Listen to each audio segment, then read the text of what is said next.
नमस्कार, मैं मोहित शर्मा।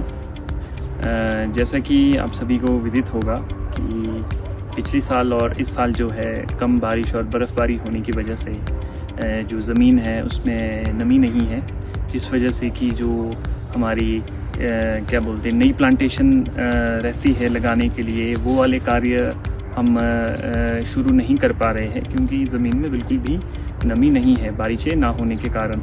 और रही बात जो हमारी बगीचे इस्टेब्लिश्ड है लगे हुए हैं, वहाँ भी जो है इस बार जो मौसम की बेरुखी समझे या मतलब बारिश ना पड़ने से, बर्फ़ ना पड़ने से जो क्लाइमेट थोड़ा टेम्परेचर थोड़ा डाउन रहता था, जिस वजह से जो सेब के चिलिंग आवर्स होते हैं जो कि सेब बागवानी में बहुत ही महत्वपूर्ण है, वो पूरे नहीं हो पाए हैं, जिस वजह से कि आने वाले समय में इसका दुष्परिणाम देखने को मिलेगा।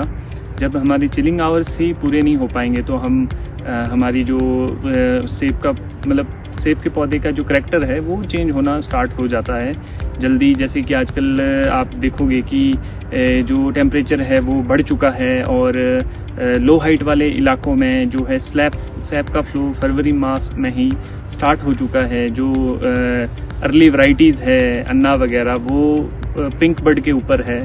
तो इतना ज़्यादा चेंज जो है वो एक्चुअल में इसी वजह से हो रहा है जो हमारा क्लाइमेट चेंज है। बारिशें ना हो पाना, बर्फ़ ना पड़ पाना, ये एक बहुत ही गंभीर विषय है जिसमें कि हम सभी को एज अ नागरिक और सरकारों को इस विषय में सोचना पड़ेगा। नहीं तो आने वाले समय में जो है ये बागवानी या एग्रीकल्चर की प्रैक्टिसेस करना बहुत ही ज़्यादा मुश्किल हो जाएगा। और रही बात आने वाले टाइम में आने वाले चैलेंजेस की, तो इसमें हम चाहेंगे कि सरकार इसमें बागवानों का सहयोग करे, ज़्यादा से ज़्यादा जो है लिफ्ट स्कीम्स बनाई जाए, इरिगेशन की फैसिलिटीज़ प्रोवाइड की जाए। क्योंकि अगर ऐसा लगे बागवानों को कि जो है ऐसी कंडीशंस बन रही है, ड्रॉट की कंडीशंस बन रही है, तो कुछ हद तक मैनुअली इरिगेशन के माध्यम से जो थोड़ी बहुत रिक्वायरमेंट्स रहती है पौधों की वो पूरी हो सके। नहीं तो आने वाले समय में जो है ये बागवानी है ये करना बहुत ही मुश्किल हो जाएगा। तो हम सभी से ये सहयोग चाहेंगे, आम नागरिकों से भी, जो आजकल हम जो अपनी प्रैक्टिसेस में छींटे वगैरह प्रूनिंग के बाद जला रहे हैं, उससे भी क्लाइमेट पे काफ़ी ज़्यादा असर देखने को बनता है।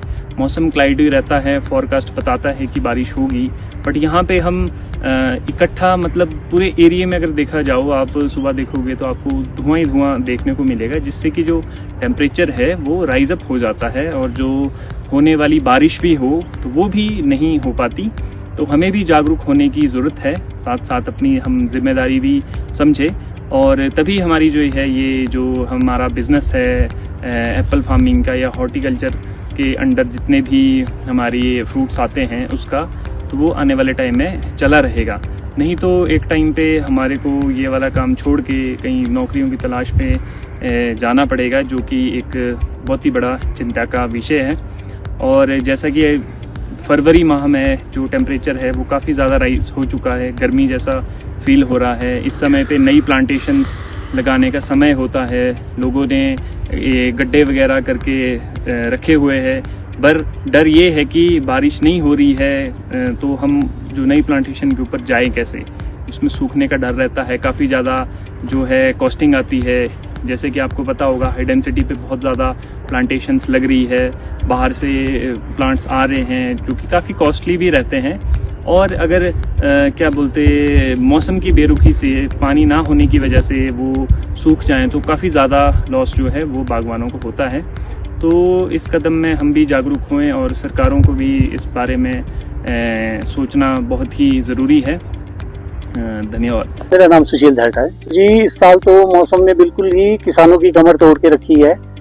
आपने देखा ही है, इस साल इतना सूखा हो गया है कि किसान बागवान बिल्कुल ही लॉस में जा रहा है, क्योंकि लोगों ने गड्ढे करके रखे हैं। हल्की बर्फबारी हुई है मगर वो तो ऐसे कि बिल्कुल ऊपर से उसका कोई भी किसानों को कोई फायदा नहीं हुआ है अभी तक। इसीलिए अगर अभी भी मौसम बरसता है, फरवरी के महीने में किसानों को बहुत उम्मीदें है कि अगर मौसम लग गया तो इनकी थोड़ी आशाएं जाग जाएगी, क्योंकि एक तो प्लांटिंग मटेरियल बहुत महंगा है, 150-200 का प्लांट मिलता है, उसको अगर आपने लगाना है कम से कम मॉइस्चर होना चाहिए, ज़मीन में कोई 2-2.5 फुट तो मॉइस्चर होना ही चाहिए। तो आपको पता है कि इस साल इतना सूखा हो गया है कि बिल्कुल किसान बागवान सोच ही नहीं रहे प्लांटिंग करने के लिए, तो इसलिए ये बहुत ही गंभीर समस्या बनती जा रही है। आगे भी जा रही है। बिल्कुल बिल्कुल, अगर अभी बर्फ नहीं लगेगी तो हमारे जितने भी नेचुरल रिसोर्सेज है पानी के, वो सब खत्म हो जाएंगे, वाटर लेवल बहुत डाउन हो जाएगा।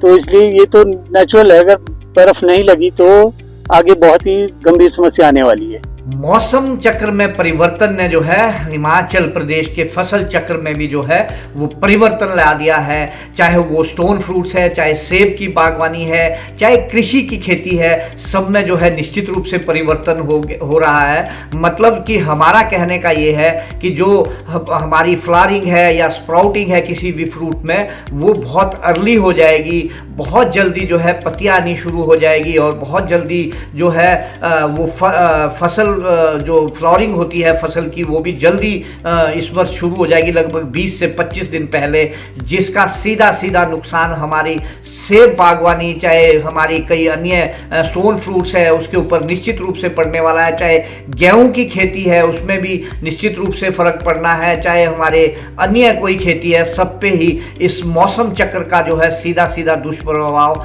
पड़ना निश्चित है। इस वर्ष जो है बर्फबारी नाम मात्र हुई है, गर्मी ही लगभग सारे मौसमों में, सारी महीनों में रही। जो ये सर्दियों का मौसम था, इसने जो है बहुत बड़ी चिंता में डाल दिया है हम किसानों बागवानों को। हिमाचल प्रदेश के इस बर्फबारी के जो नदादर होगी है बर्फबारी, उससे हम किसानों बागवानों के जो खेती है, चाहे वो सेब बागवानी है, चाहे अन्य कोई खेती है, उसमें चाहे हमारे कीट है, पतंगे है, चाहे कोई अन्य बीमारियां है, उसके लक्षण भी निश्चित रूप से ज़्यादा होंगे। क्योंकि अगर बर्फबारी अच्छी होती है तो उससे जो है कीट जो है वो ज़्यादातर मर जाते हैं डोरमेंसी में। और उसके अलावा हमारी जो नई पौध जो लगानी होती है, यानी नए प्लांटेशन करनी होती है ऑर्चर्ड्स में, वो भी बिल्कुल नाम मात्र जो है किसान बागवान कर पाए हैं सूखे के डर की वजह से। साथ में जो पौधे वो हमारे पुराने प्लांटेशन है ट्रेडिशनल ऑर्चर्ड्स में, उसमें भी जो है बड़ा नुकसान हुआ है, यानी प्लांट्स जो है स्ट्रेस में चले गए हैं और बहुत सारे पौधे जो है सूख गए या सूखने की कगार पे है। इसका निश्चित रूप से नुकसान जो है कृषि बागवानी को होने वाला है। इस बारे में जो है हम सबको निश्चित रूप से कोई ना कोई समाधान आने वाले वर्षों के लिए करना चाहिए, ताकि अगली पीढ़ियों के लिए हम कोई ना कोई इसमें समाधान निकाल कर जो है अपनी किसानी बागवानी को सुरक्षित रख सके। जय हिंद, जय किसान। देखिए, अगर हम बीते माह की बात करें जनवरी की, तो पूरे प्रदेश में ही एवरेज -84% कम बारिश दर्ज की गई है। इसमें जितने 12 की 12 डिस्ट्रिक्ट है, इनमें तकरीबन 80% से लेकर 90% कम बारिश दर्ज की गई है। जो सबसे अधिक की बात करें, जहाँ सबसे कम हुई है, उसमें ऊना और हमीरपुर, जहाँ -95% मतलब कम बारिश दर्ज की गई है। इससे पहले अगर बीते जो पोस्ट मानसून सीजन की बात करें, जिसमें अगर अक्टूबर में देखिए -97% कम बारिश दर्ज की गई थी, फिर नवंबर में -99%, मतलब अक्टूबर नवंबर में ना के बराबर बारिश दर्ज की गई थी। हालांकि दिसंबर में बारिश जो दर्ज की गई सामान्य से अधिक दर्ज की गई थी, मतलब सामान्य से 27% अधिक दर्ज की गई थी। परंतु उसमें भी केवल 3 दिन ऐसे थे दिसंबर माह में जब पूरे प्रदेश में बारिश दर्ज की गई थी, जो दिसंबर के एंड में बारिशें हुई थी। परंतु उसके उपरांत केवल 4-5 दिन ऐसे थे, मतलब दिसंबर जब बारिश दर्ज की गई थी। तो ओवरऑल जो हमारा जो 3 माह थे, जिसमें अक्टूबर नवंबर दिसंबर की बात करें, तो ओवरऑल जो पोस्ट मानसून सीजन था उसमें -41% कम बारिशें दर्ज की गई थी। और अभी बीते माह में भी कम बारिश दर्ज की गई पूरे प्रदेश में।